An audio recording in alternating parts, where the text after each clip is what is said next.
कल अपना विषय चल रहा था।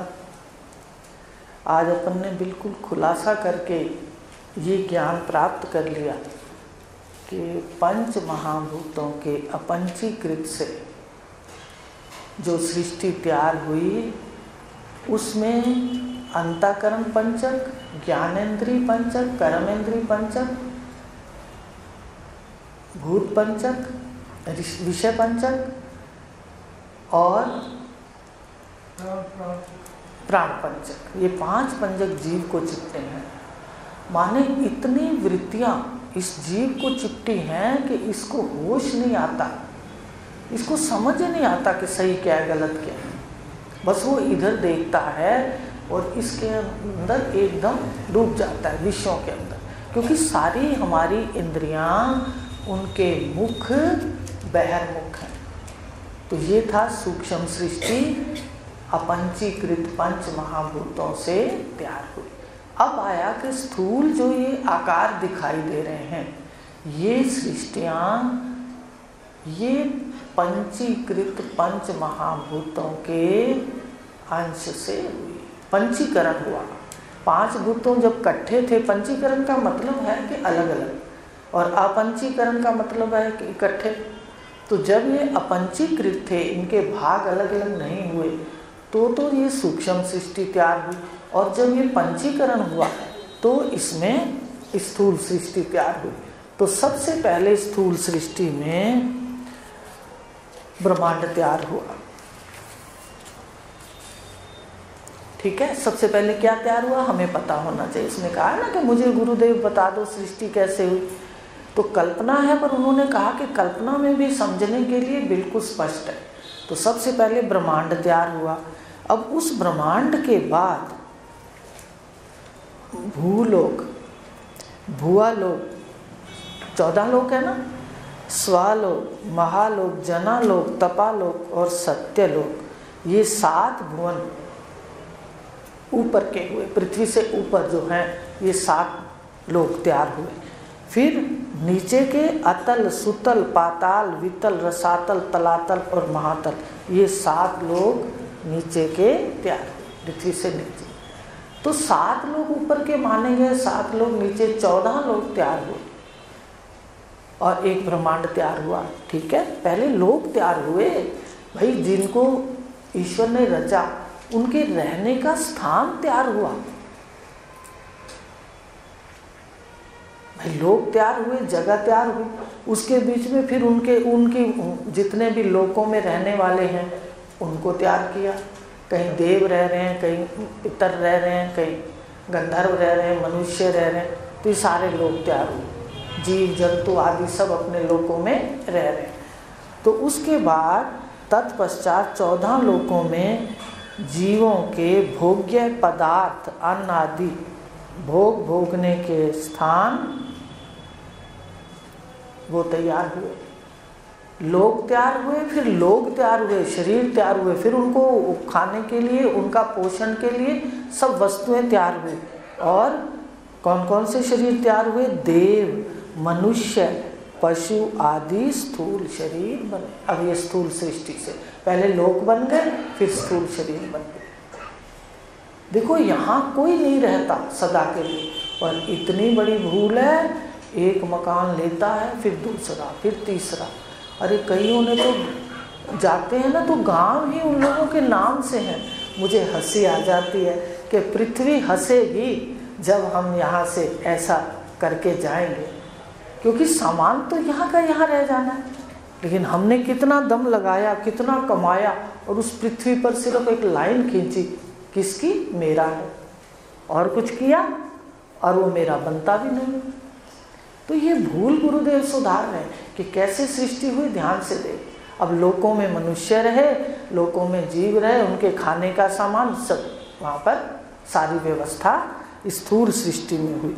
अब इन स्थूल सृष्टि में 5 कोश हैं। वो कहता है गुरुदेव ने क्या कहा? भी स्थूल शरीर जो स्थूल सृष्टि है, इसमें स्थूल शरीर तैयार हुआ मनुष्य का, देव का और पशु पक्षी आदि सबके स्थूल शरीर तैयार हुए। पर इसमें कितने कोष बताए? शरीरों के अंदर 3 कोष। अब उसने शंका की कि गुरुदेव ये शरीरों में जो आपने बताए ये 3 शरीर कौन से हैं और फिर 5 कोष कौन से? भाई दिखाई तो मुझे एक शरीर दे रहा है। आप कह रहे हो कि स्थूल सृष्टि तैयार हुई पंचीकृत से, तो पंचीकरण से स्थूल सृष्टि तैयार हुई, मुझे तो एक शरीर दिखाई दे रहा है। ये सामने देख लो, सबके एक शरीर है, चाहे वो पशु हैं, चाहे पक्षी हैं, चाहे मनुष्य हैं। तो आप कहते हो 3 शरीर हैं, फिर कहते हो 3 शरीरों में 5 कोष हैं। तो गुरुदेव मुझे स्पष्ट करो कि 3 शरीर कौन से हैं और 5 कोष कौन से हैं। तो गुरुदेव ने कहा कि 3 शरीर हैं, स्थूल, सूक्ष्म और कारण। 3 शरीर हैं। सामने स्थूल शरीर दिखता है, जो हमारे सामने है ये स्थूल शरीर दिखता है, पर स्थूल शरीर को गतिशील सूक्ष्म शरीर करता है। स्थूल शरीर को गतिशील कौन करता है? सूक्ष्म शरीर। स्थूल शरीर सामने है पर इसको गति कर देता है सूक्ष्म शरीर। और फिर ये सारे दोनों शरीर कारण शरीर के अंदर शून्य होकर के लय हो जाते हैं। जहाँ लय होते हैं दोनों, उसको क्या कहते हैं? कारण शरीर। तो ये ध्यान देना, हर जन्म के जो शरीर हुए थे उन सबके संस्कार उस कारण शरीर के अंदर लीन हैं। देखो, अब एक प्रश्न पूछती हूँ, क्या कारण शरीर आपको दिखता है? वो था ना बड़ वाला, आपने वो उपदेश पढ़े होंगे, तत्वमसी के 9 बार हुए हैं। उसमें था कि हे पुत्र बड़ के पेड़ का एक फल ले आओ। फल ले आया, कहा इसको तोड़ो, तोड़ा, छोटी छोटी वो निकली दाने निकले, कहा इसको भी तोड़ो, उसको तोड़ा, कहा क्या निकला? कहते कुछ नहीं। तो गुरुदेव ने कहा जो तू कह रहा है कुछ नहीं, इसमें ही सब कुछ है। ऐसे ही जो सूक्ष्म शरीर है, स्थूल शरीर है, दोनों का लय हो जाता है सुषुप्ति में, कारण शरीर में दोनों का लय कहाँ होता है? हम सभी जानते हैं, गहरी निद्रा सुषुप्ति में हो जाता है, तो वहाँ कुछ नहीं रहता। वही वाला बड़ वाला याद कर ले। स्थूल को तोड़ा, फिर उन्होंने सूक्ष्म को तोड़ा, छोटे को, फिर उसमें कारण निकला कुछ नहीं। तो यहाँ भी क्या है? स्थूल शरीर सामने, सूक्ष्म इसके अंदर जो इसको चला रहा है, और दोनों लय होते हैं कारण में। और वहाँ पर क्या है?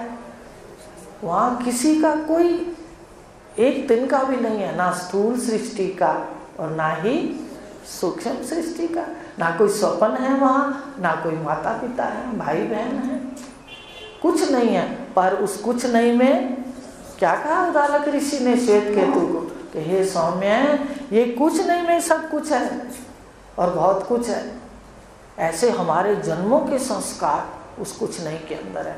उसको क्या कहते हैं? कारण शरीर।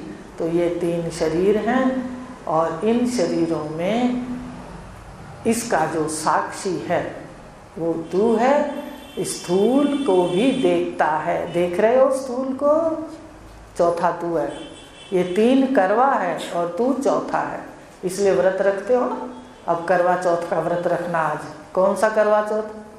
पानी वानी बंद करने वाला नहीं है, उसका लक्ष्यार्थ बताएंगे कभी।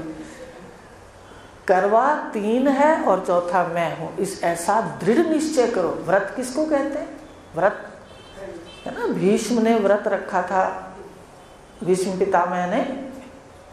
तो व्रत होता है दृढ़ निश्चय करना है। हमको दृढ़ निश्चय करना है कि 3 जो दिखाई दे रहे हैं ये शरीर है और चौथा मैं हूँ, और ये करवा है। करवा किसको कहते हैं? मटके को। मटका टूटता है ना, देखो मटका बनता है, टूटता है, ये शरीर बनते हैं, टूटते हैं, पर आप सदा साक्षी हो, आप सदा अमर हो। तो देखो स्थूल को कौन देख रहा है? आंखों में बैठा हुआ आप देख रहे हो, आप ही इसको जान रहे हो। कि मेरे हाथ कैसे हैं, मेरे पैर कैसे हैं। ये तो आपकी सत्ता से क्रियाशील है, ये तो मुर्दा है। मुर्दा किसको कहते हैं? मुड़ मुड़ के आना है। मुर्दा कहता है मैं मुड़ के आता हूँ, रुको। तो ये मुर्दा क्या करता है? जाता है, पर ऐसी वासनाएं होती है कि मुड़ के फिर आ जाता है। ये भी है। मुर्दा किसको कहते हैं? जो मुड़ के कहते हो पंजाबी में, मुर्दा मुड़ के आ गया जो, तो ये मुड़ मुड़ के आ जाता है। तो ये भी ध्यान से देखना कि इसका स्वभाव है, ये जाता है पर वासनाओं से फिर मुड़ के आ जाता है। तो ये शरीर आपकी सत्ता से चल रहा है, इसी को देखा करो। तो ये स्थूल सृष्टि भी आपकी सत्ता से, आप इसको जानने वाले हो, आप इसको देखने वाले हो। अच्छा, फिर सूक्ष्म शरीर, ये रात को सो जाता है, फिर सूक्ष्म शरीर मन कार्य करता है रात को, और संस्कारों से ऐसे आकार बना बना के दिखा देता है। देखो, ये चलता नहीं है, चारपाई पर पड़ा रहता है। ये कूटस्थ है, ये चारपाई पे पड़ा है, और आत्मा कूटस्थ है, पर चलता नहीं है, पर चलता है, चलता है। कितनी सुंदर सृष्टि है वहां में। ऐसी सुंदर सृष्टि में राग, द्वेष, लड़ाई, झगड़े तमोगुण का प्रतीक है, तमोगुण का परिणाम है। थोड़ा सा भी अगर ज्ञान हो तो वो व्यक्ति ऐसा नहीं करता। तो सतोगुण का, रजोगुण का, तमोगुण का। अब देखो, सूक्ष्म शरीर हुआ, उसको भी तू जानता है, स्वप्न को भी जानता है, अपने जाने को भी जानता है। तू जानता भी है और देखता भी है, जागृत को जानता भी है और देखता भी। और कुछ नहीं है तो जानता भी हूँ कि गहरी निद्रा है, कुछ नहीं है संसार का, देखता भी हूँ। ना स्वप्न का कुछ होता है और ना ही परिवार का है। वो गाली देते ना कई बार। कहा था गुरुदेव को, एक दिन बैठे थे, मैंने कहा वही कख ना रहा तो मुझे सुषुप्ति अवस्था लगती है। जो कई बार गाल देते हैं कख ना रहे, तो मैं कहा वहाँ जाके मुझे लगता है कि वहाँ तो कख ही नहीं रहता। वो हंसने लग गए। मुझे लगा भी कुछ भी तो नहीं रहता। और अपन कई बार कहते ना तेरा कख ना रहे, तो मैं क्या वो गाली नहीं है, वो देखो कितनी बड़ी बात बता रहे कि तेरा कख ना रहे। कौन सी अवस्था है जहाँ कख नहीं रहता? बताओ, आज देख के आना। आज इतना ही लेंगे। 3 शरीर हैं।